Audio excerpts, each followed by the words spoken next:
शादी शादी शादी। तो देखो इन दोनों बहनों की शादी है 23 तारीख की, आज 18 तारीख हो चुकी है। टाइम नहीं है आपके पास, अगर जो भी मदद करना चाहते हो जल्दी करो और इस वीडियो को इतना शेयर करो, इतना शेयर करो जाके इन दोनों बहनों की मदद हो सके।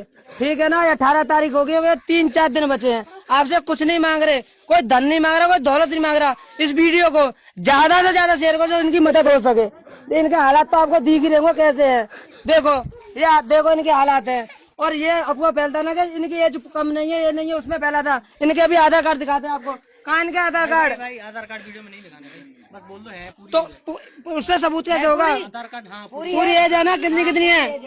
ये दिखा, आप पढ़ के तो बता दो कितनी कितनी एज है। की 19.5 साल है, 20 साल से ऊपर। एक की 19.5 साल है, एक की 20 साल है। ठीक है ना, आप क्या कहना चाहोगे? ये मेरी बहन जी कहना चाहेंगे, ये दीप्ति की शादी में ने जो भात पहनाया था